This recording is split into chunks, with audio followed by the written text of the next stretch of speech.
Do you know someone whose mind refuses to be quiet? Someone who closes their eyes at night, hoping for rest, but instead hears an entire universe of noise. Memories from years ago, mistakes that cannot be changed, conversations that ended long ago but still echo, fears about the future that hasn't even arrived. Maybe you've had nights where your body was tired, but your mind was wide awake, running faster than you could breathe. Maybe you've sat in silence, only to realize it wasn't silent at all. It was filled with your own voice, arguing, worrying, doubting, replaying every moment where you felt not enough. Maybe you've tried all the usual advice. Just relax. Just clear your mind. Just let go. Advice that sounds easy, but feels impossible when your thoughts behave like a storm that refuses to obey. And deep down, you've wondered, why can't I control my own mind? Why does it feel like my thoughts control me? But what if the problem is not your mind, but the method you've been using? What if the world has been teaching meditation incorrectly for hundreds of years? What if true mental silence was never about fighting thoughts, but about understanding them the way ancient warriors did? Because the samurai lived in constant danger, every sunrise could be their last. One mistake, one moment of fear, one panicked thought could cost their life. And yet, they walked into battle with a mind as still as a sleeping lake. How? They used a technique so profound, so deeply psychological, that only elite warriors were allowed to learn it. A technique that could silence fear, erase hesitation, and bring total clarity in the middle of chaos. They called it Mushin no Shin, the mind without mind, a state where thought disappears and only presence remains. Today, you will learn the first steps into that world. A path once reserved for warriors is now opening for you. Before we go deeper, I want you to pause for a moment and ask yourself a question. One that most people never ask. What is the one thought that keeps returning to you, no matter how hard you try to silence it? Is it a guilt from the past? A fear about the future? A voice telling you that you're not enough? Something you wish you could forget, but can't? Tell me in the comments, what thought do you wish you could silence forever? Because when you write it, you're not confessing a weakness. You're taking the first step toward freeing yourself from it. And if you want more content on Japanese warrior psychology, ancient mental discipline, and the systems used by samurai, monks, and philosophers to build unshakable inner strength, subscribe now.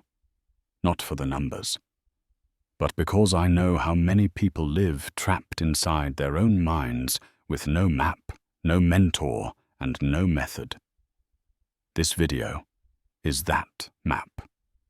And the path you are about to walk might change the way you experience your own thoughts forever.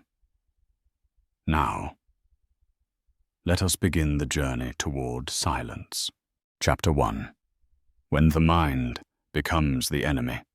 His name was Akira, a 22-year-old samurai trainee in the quiet, mist-covered mountains of Nara. Everyone said he had talent. Everyone believed he would rise faster than the others. His instructors praised his form, his balance, his potential.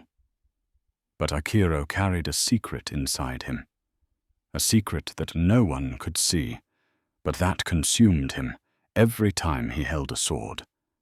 His mind was louder than his blade. During training, while other students moved fluidly, Akira battled an invisible opponent, the endless noise in his own head. What if I miss the strike? What if Sensei is disappointed? What if the others are better? What if I'm not made for this life? Every doubt felt like a hand pulling him backward. Every fear felt like a whisper telling him he wasn't enough. And every time his thoughts grew loud, hesitation took over. A half-second pause, a momentary tremble in his grip, and his opponent's wooden blade found his ribs, his shoulder, or his neck. Not because he lacked skill, but because he lacked quiet. In the dojo, he looked like a warrior. Inside, he felt like a prisoner. One evening, when training finished and the others laughed while cleaning their armor, Akira sat under a cedar tree at the edge of the courtyard. The night was calm, but his mind was not. His fingers shook. His breathing was uneven. His heart felt heavy, like he was carrying a weight no one else could see. He whispered into the darkness, "Why won't my mind stop?" He pressed his palms together, trying to silence the thoughts, trying to force stillness the way others forced strength into their muscles.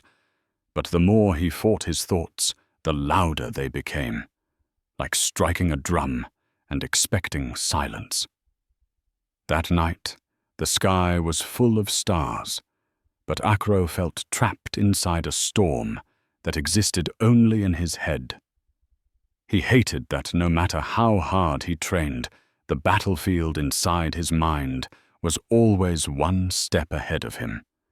He hated feeling fear in a place where courage was expected. He hated feeling weak in a place where warriors were forged. But more than anything, he hated feeling alone. What Akira didn't know was that someone had been watching him silently. Someone who had once fought the same inner battle.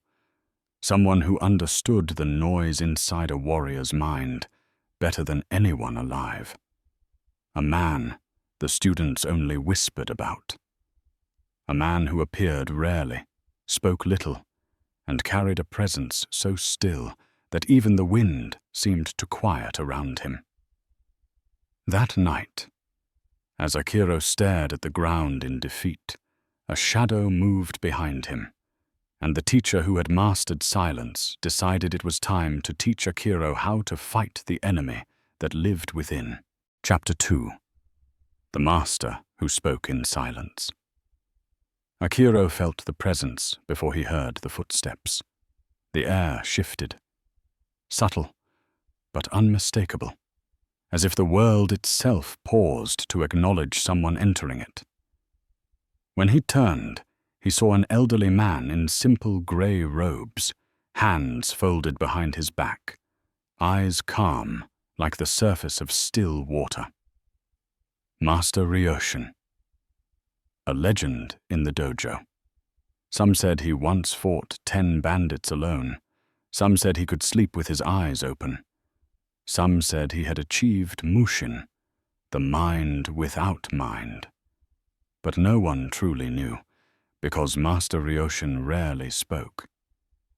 He lowered himself next to Akira without a sound, as if gravity respected him too much to pull at his body. For a long time, he didn't say a word. Akira kept his eyes on the ground, embarrassed that a master of such depth had found him in such a fragile moment. The silence grew heavier the longer it lasted. Not uncomfortable, but intentional, as if the silence itself were teaching him something. Finally, Master Ryoshin exhaled slowly.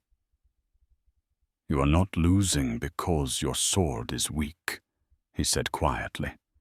"You are losing because your mind is loud." Akira's chest tightened. He had never told anyone about the noise in his head, yet this old man had seen through him with just a single glance. How do I silence it?" Akira asked, voice trembling. Ryoshin did not look at him. Instead, he picked up a fallen leaf, turning it gently between his fingers. "You are trying to fight your thoughts," the master said, but fighting your mind is like throwing stones into a pond and expecting the water to become still. He let the leaf fall. It drifted slowly, peacefully, until it touched the ground without a sound. Akira watched it, confused yet mesmerized. The master continued, Your thoughts are not enemies. They are clouds passing through the sky. They appear, they drift, they disappear. You are the sky, Akira, not the clouds. For the first time, Akira felt something inside him loosen, like a knot that had been pulled tight for years, finally beginning to unravel. But master, he whispered, every time I try to calm myself, the thoughts only grow louder. Ryoshin nodded. Of course they do, because you try to command the mind instead of understanding it. He tapped gently on Akira's chest. Quietness is not achieved through force. It is achieved through training, through discipline, through Mushin. Akira swallowed. Mushin, the warrior's empty mind? The master's gaze drifted toward the moonlit mountains. Yes, the mind that does not cling, the mind that does not fear, the mind that moves as effortlessly as the body. Then Ryoshin stood slowly, turning toward the bamboo forest. Tomorrow at dawn, he said without looking back, you will meet me at the eastern clearing. If you truly wish to silence your mind, prepare yourself. He paused. The training will not be easy, because you are not fighting the world, Akira. He glanced over his shoulder. You are fighting the man you have been your entire life. And with that, he walked away, leaving Akira alone under the silent sky. But for the first time in years, the silence felt like a friend. Chapter 3. The first breaking of the ego. The next morning, before the sun had even touched the edges of the mountains, Akira arrived at the eastern clearing. Mist curled around the bamboo trunks, and the air carried that cold, metallic quiet that exists just before dawn. Master Ryoshin was already there, kneeling on a flat stone, eyes closed, breathing so softly that he seemed carved from the same stillness around him. Akira bowed. I'm ready, Master.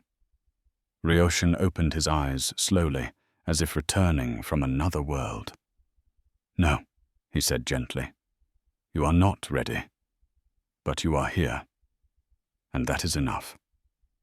He motioned for Akira to sit. The young warrior lowered himself onto the cold ground, ready for instructions.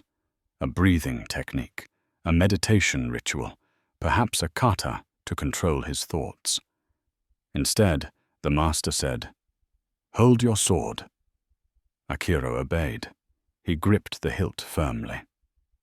Now, Ryoshin said, raise it above your head. Akira lifted the blade. Lower it. Akira lowered it. Again. He raised it. Again. He lowered it. Over and over. The same movement. The same breath. The same rhythm. Minutes passed. Then an hour. Akira's wrists began to ache. His shoulders burned. His breath turned heavy. Master, he said, what does this have to do with Mushin? Ryoshin did not answer. He simply raised his hand. Again. Akira lifted the sword. Again. He lowered it. The repetition became painful. Not physically, but mentally. The mind hates simplicity. It despises stillness. It rebels against silence.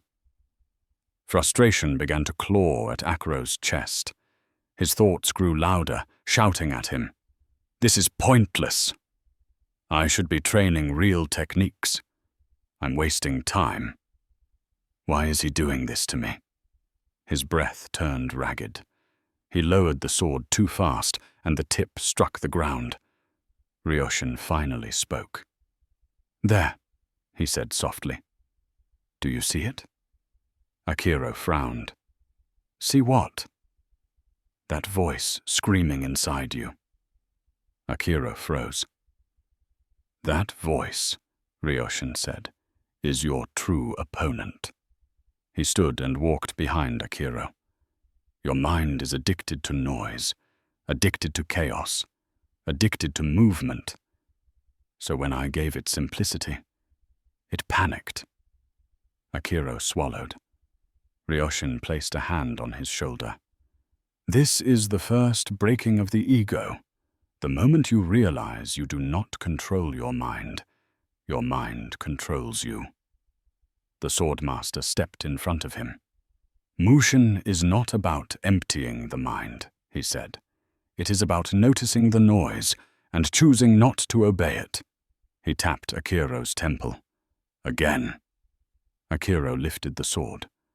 But this time, he understood what the training really was, not a test of muscle, a test of inner stillness, a test of whether his mind could endure simplicity without collapsing into chaos. As the sun rose behind the mountains and the clearing filled with golden light, Akiro continued lifting the sword. Not because the master demanded it, but because something deep inside him wanted to face the storm within.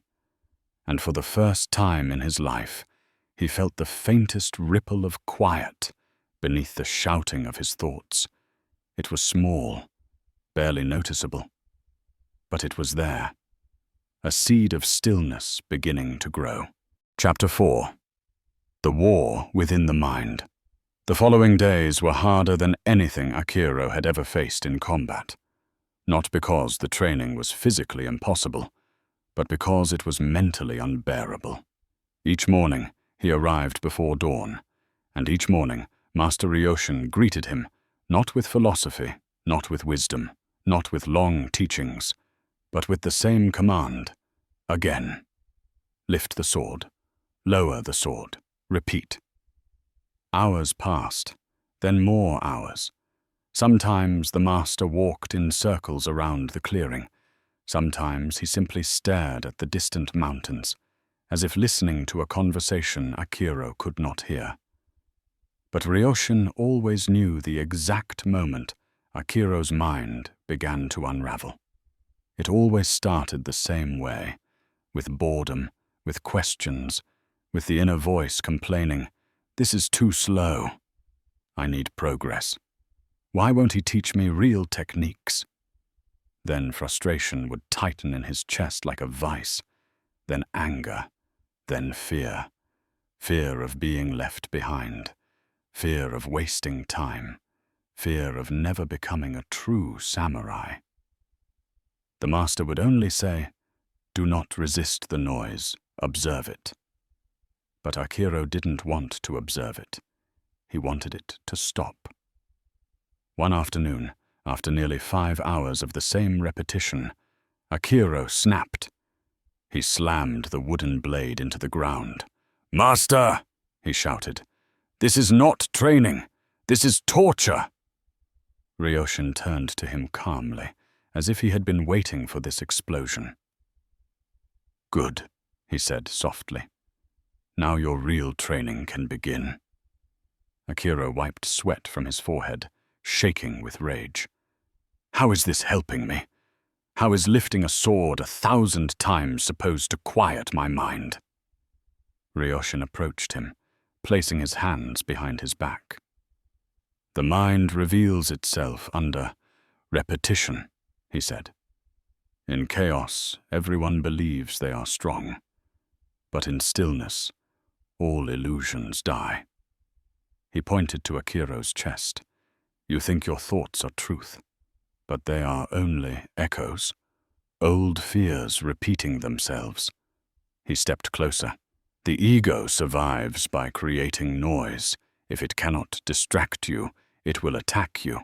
If it cannot attack, It will whisper doubts. If doubts fail, it will seduce you with impatience. Ryoshin tapped the wooden blade. This sword is not training your body, Akira. It is training your attention. Akira blinked, confused. The master continued. When you lift the sword, your thoughts scream. He raised a finger. When you lower it, they scream louder. He raised another. When you continue despite the noise, your thoughts begin to lose power. He leaned in, voice almost a whisper. And when you continue long enough, the noise breaks. Akiro's breath stilled. Breaks? He repeated. Ryoshin nodded. Yes, like a wave that crashes until it has no strength left. He stepped back. This is why you feel worse before you feel better. The ego panics when it senses you are slipping away from its control. The master turned his back to him and walked toward the bamboo grove. Return to your stance. Lift the sword. Akira hesitated. Master, what if my mind never becomes quiet? Ryoshin froze, then looked over his shoulder. Then you will lift the sword until the noise learns that you are the one who decides. Akira picked up his blade again. This time, he lifted it with a new awareness, not fighting the noise, but witnessing it. And for the briefest moment, the storm inside him softened, just enough to let a single breath of stillness pass through. A tiny victory, but a real one. The war within the mind had truly begun. Chapter 5. The Awakening of Inner Stillness.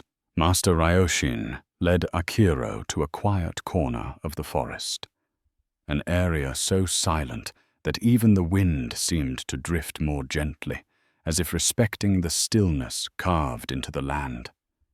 This, the master said, is where we begin the second pillar. He lowered himself to the ground, motioning for Akira to sit across from him. Kokyu, Ryoshin said, the breath that does not break.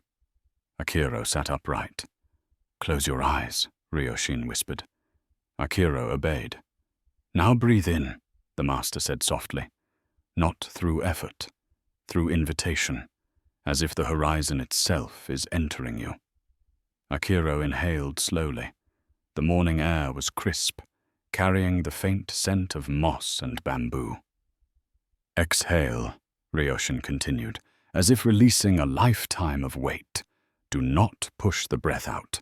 Let it fall. Akira exhaled.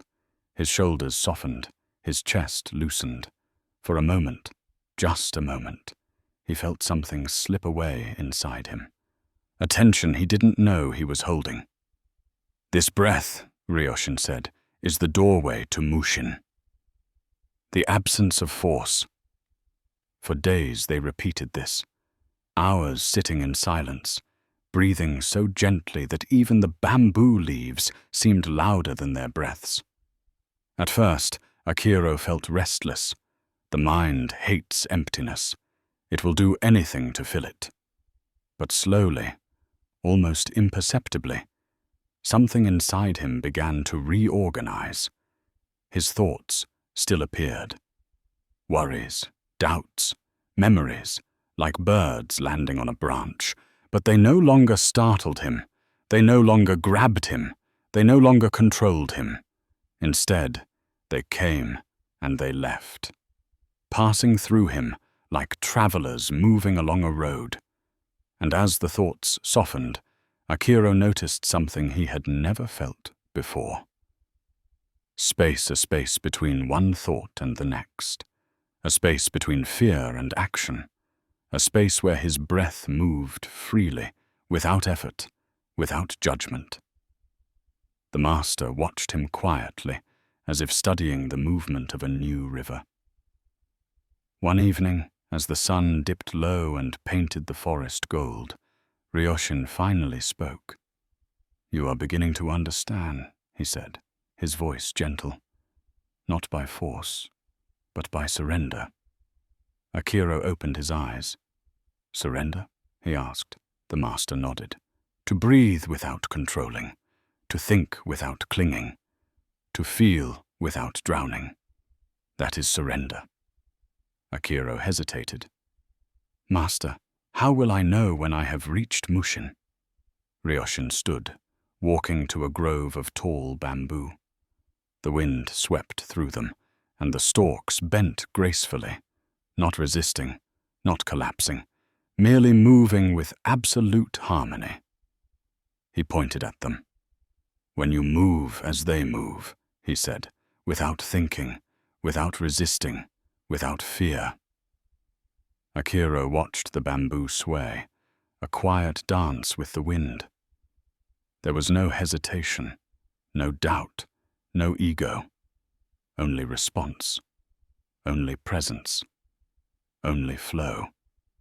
And for the first time, Akira began to understand what true stillness looked like. Not emptiness, but freedom. Chapter 6. The day the mind finally let go. The day was unusually still, the kind of silence that feels like the world is holding its breath. Akira stepped into the training circle, dust rising beneath his feet, his wooden sword resting lightly in his hand. His opponent for the day was Daichi, one of the strongest warriors in the dojo. Broad-shouldered, fast, with a strike known for its precision. Normally, Akira would have been terrified. His mind would have flooded with doubts, calculations, fears, and memories of every time he had been hit before. But today felt different. Master Ryoshin stood at the edge of the circle, hands folded. He did not speak. He did not gesture. He simply observed, which always meant something important was about to happen. "Begin," the instructor called. Daichi moved first, a sharp, downward strike, the kind that would rattle any fighter's confidence. And then it happened. Akira's mind tried to rise, tried to speak. What if, watch out, block? But before the thought even formed, something inside him simply refused to listen. A thin thread snapped inside his mind, so gently that it felt almost like nothing. Akira didn't think. He simply moved. No hesitation, no fear, no internal narration. His arms responded before intention formed. His feet shifted without planning. His breathing flowed on its own, smooth and unbroken. Daichi struck again. Fast, precise. Akira's body curved away like water. His sword met Daichi's blade in a perfect arc, not out of judgment or decision, but out of natural alignment. Step, angle, counter, turn, everything was fluid, not fast, not slow, simply right. For a moment, the world felt weightless. Akira couldn't hear the other students. He couldn't hear the bamboo swaying. He couldn't even hear his own breath. There was only movement. Movement without a mover. Action without an actor. A state beyond effort and beyond fear. Just presence. Pure, absolute presence. When Daichi finally stepped back, panting, the match ended. The circle fell silent. Akira lowered his sword. He didn't feel victorious. He didn't feel excited. He didn't feel anything loud. He felt quiet. A soft, warm quiet that didn't demand anything and didn't fear anything. He looked at his hands, then at the dust beneath his feet. It felt like he'd woken from a dream in which his body had known a language his mind had never learned. Master Ryoshin approached, eyes soft with approval. "That," he said gently, "was Mushin." Akira swallowed. "Master, I didn't think. I didn't even try to win. I just Ryoshin finished the sentence for him. You simply responded, not to your opponent, but to the moment. Akira felt his chest fill with a strange warmth, not pride, but relief. The noise was gone. Even if only for a moment, he had felt life without the weight of thought. Master Ryoshin placed a hand on his shoulder. Do not cling to this feeling, he said softly. Mushin is like a visitor. Welcome it when it arrives, but do not chase it when it leaves. Akira nodded, not fully understanding, yet knowing the truth in the words. The next stage of his transformation was about to begin. Chapter 7. The 4 Pillars of a Quiet Mind. Master Ryoshin knelt beside Akira, drawing 4 lines in the dirt with the tip of his wooden staff.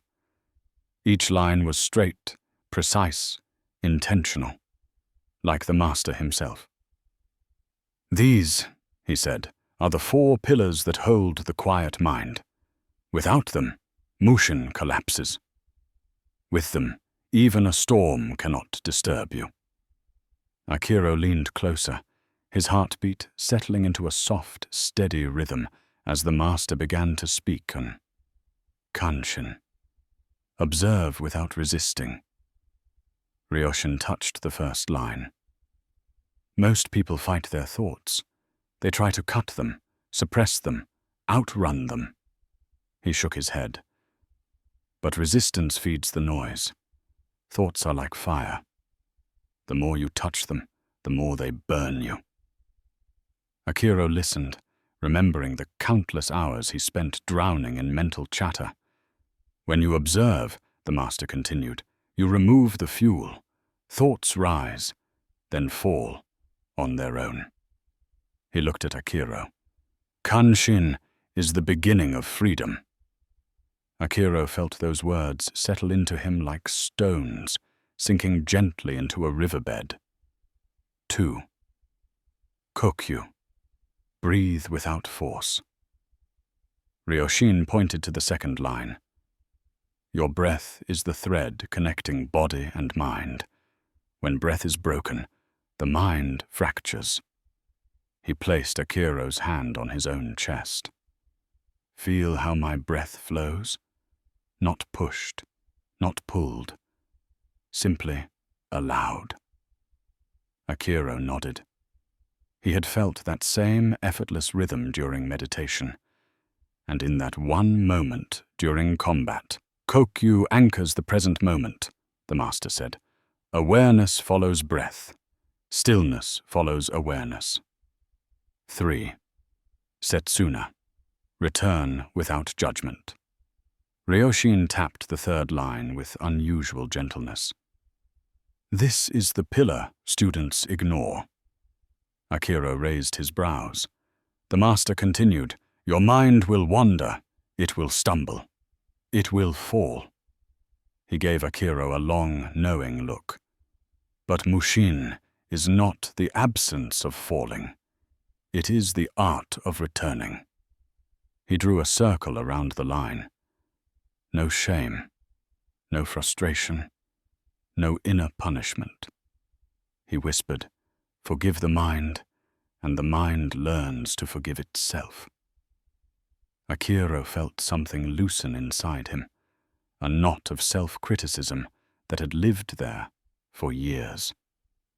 4. Mushin. Act without thought.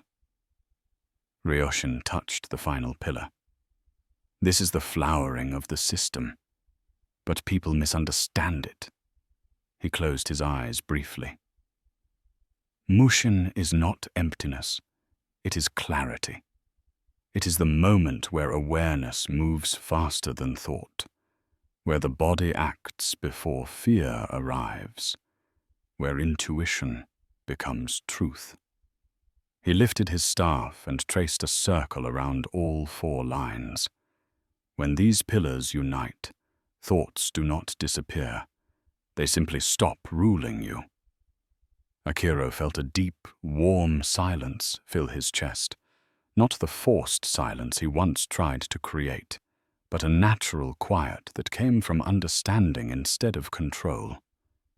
The master stood slowly. "This system does not remove thought," he said. "It removes the suffering wrapped around thought." He looked toward the horizon, as if searching for something only he could see. "And now, Akira, you must take these pillars into the world. Stillness means nothing if it exists only in the forest." Akira stood, sword in hand, feeling the 4 pillars settle inside him, like roots growing deeper than fear.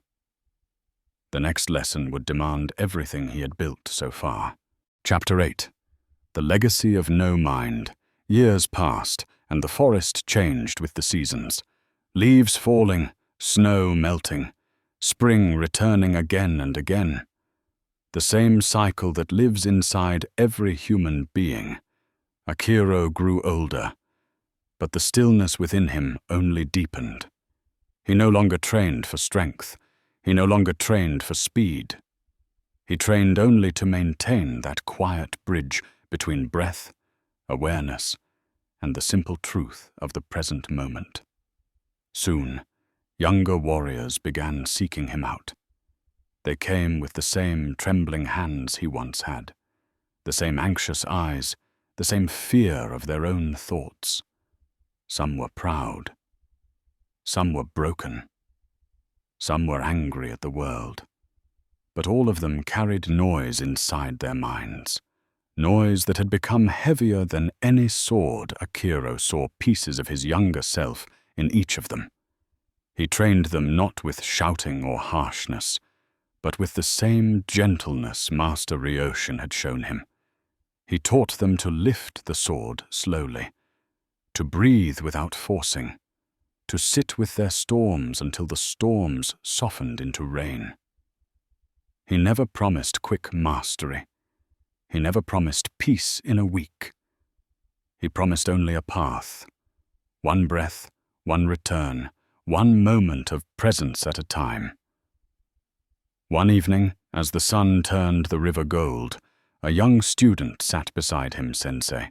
He asked quietly, "How did you become so calm? How did you silence your mind forever?" Akira smiled, a small, warm smile that carried the weight of years. "I didn't silence anything," he said. "That was never the goal."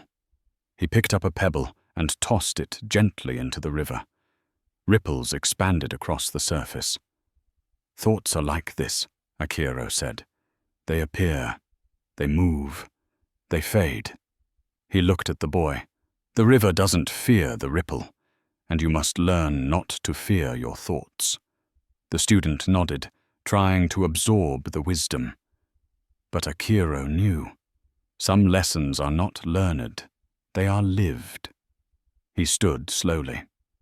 "One day," he said, "you will understand Mushin not as a technique, but as a way of being. It will come quietly, like a visitor who knocks without sound." He placed a hand on the boy's shoulder. "And when it comes, you will not celebrate. You will simply breathe and know." As the evening wind brushed the treetops, Akira looked toward the distant hills, remembering a young man full of fear, lifting a wooden sword as the sky brightened over the eastern clearing. That memory no longer hurt. It no longer felt like a weakness. It felt like a beginning that every student now walked through, one breath at a time. Now it's your turn. For the next 14 days, do this, day 1 to 3. Sit for 1 minute and simply watch your thoughts. Don't fight them. Don't judge them. Let them rise and let them fall. Day 4 to 7. Add slow, deliberate breathing. 4 seconds in, 6 seconds out. Let the breath become the anchor your mind returns to. Day 8 to 14. Practice the art of returning. Every time the mind wanders, come back gently. not with frustration, but with kindness. If you stay with this for 14 days, you won't become a master. But you will feel the first opening of quiet inside you. A small doorway into Mushin. Now write in the comments, I start my 14 days today. Make your commitment real. I'll be there reading, supporting, and watching who chooses this path with discipline and honor. Until next time, be present, breathe deeply, and follow the way of no mind.